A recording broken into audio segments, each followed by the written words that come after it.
Dipersembahkan oleh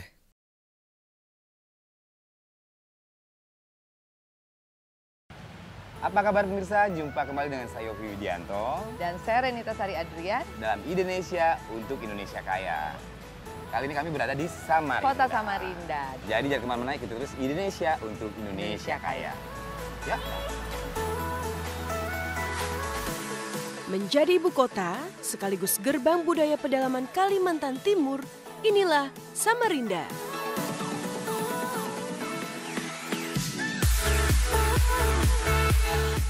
Kehidupan dan tradisi budaya Dayak yang terjaga masih dapat dilihat dan dirasakan di kota ini. Salah satunya di Desa Budaya Pampang.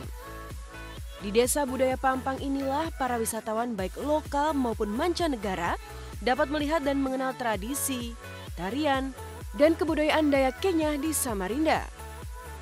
Di belahan lain Sungai Mahakam, Samarinda memiliki kerajinan yang khas, yaitu sarung tenun Samarinda Seberang. Bermotif unik dan beragam, serta warna yang cerah, sarung tenun Samarinda tetap mencitrakan ragam budaya Dayak di setiap helai kainnya. Dan tidak lupa dengan kuliner khas Samarinda, yaitu nasi kuning, soto Banjar, dan cita rasa masakan khas Kutai di Warung Selera Acil Inuns. Saksikan selengkapnya di Indonesia.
Nah pemirsa, ternyata di dalam Mbak Renita udah latihan nari tuh.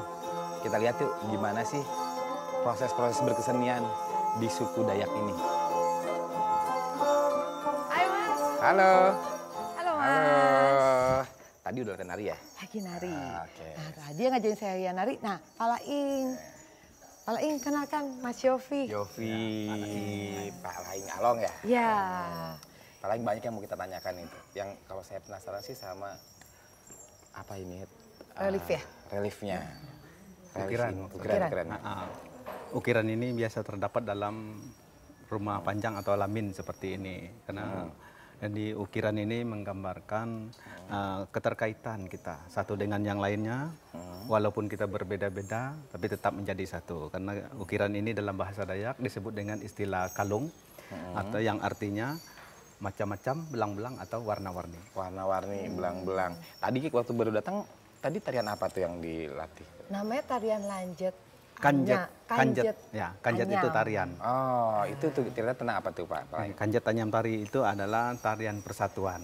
Dan dikatakan tarian persatuan karena tali yang berwarna-warni ini menggambarkan keanekaragaman kita dalam masyarakat kita. Jadi walaupun kita berbeda-beda, kita tetap menjadi satu dalam suatu ikatan yang kuat. Di sini banyak sekali ya yang unik ya Mbak Renita. Iya, kalau filosofi yang unik, kalau juga kalau kita lihat penampilan dari Pak Laing ini ada yang unik di kupingnya. Ya. Itu dari usia berapa Pak biasanya pakai itu? Seharusnya dari kecil, sesuai dengan artinya kan kalau telinga panjang ini pada zaman nenek moyang kita dulu itu harus semua masyarakat harus menggunakan telinga panjang. Mereka tinggal di pelosok sana, kan di pelosok itu kita tinggal di pelosok, oleh sebab itu dikatakan dengan orang Dayak. Dayak itu artinya daya, diambil dari kata Dayak atau daya itu artinya hulu. Jadi orang hulu. Oh, jadi hulu, Dayak. Jadi telinga panjang ini menjadi suatu keharusan bagi mereka yang tinggal di pelosok karena Pelosok pedalaman, gunung, pedalaman, iya. Dayak ya.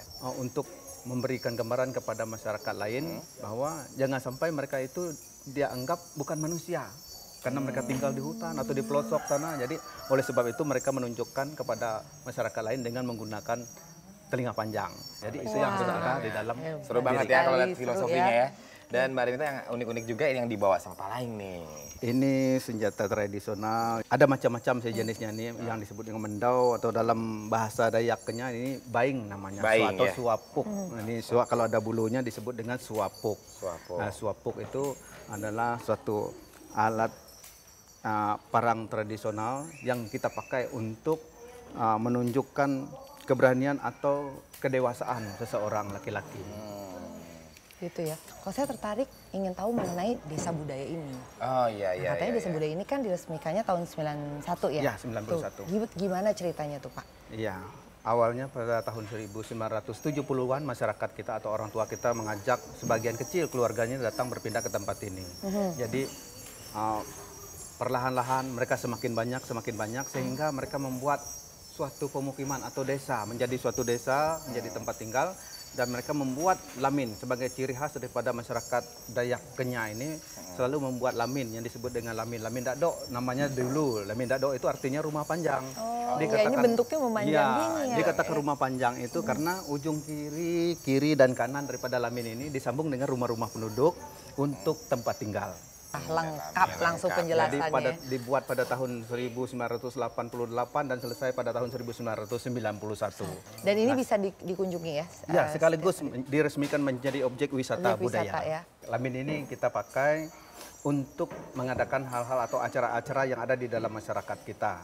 Kita mengadakan pertunjukan seni dan budaya setiap hari Minggu di tempat ini, yaitu jam 2. Setiap hari Minggu. Jam 2 siang. Dan masih Untuk rutin masyarakat. sampai sekarang? Rutin sampai sekarang dari tahun 1991 sampai sekarang ini. Wah, masih hebat. Oke, juga ya. berarti kalau yang mau ke sini pilihnya hari Minggu aja. Hari Minggu jam 2 di sini ya? Iya, bisa sambil nonton pertunjukan seni juga di sini. Tuh. Dan pemirsa tadi kita sudah dapat penjelasan yang sangat komprehensif yang semuanya dari hulu ke hilir bagaimana kebudayaan Kenya di desa Pampang ini dan menjadi desa budaya. Sangat menarik sekali. Terima kasih waktunya Pak Laing. Pak Laing, terima kasih banyak penjelasannya juga. Dan pemirsa kita sekarang mengeksplorasi lagi budaya di sekitar Samarinda. Kita terus Indonesia. Inilah motif yang bagus. dimilih Mas Yopi, berarti namanya sini sudah diabadikan, namanya Mas Yopi di Sarun Samarinda. Kita buka. Jadi saya bentangkan ya.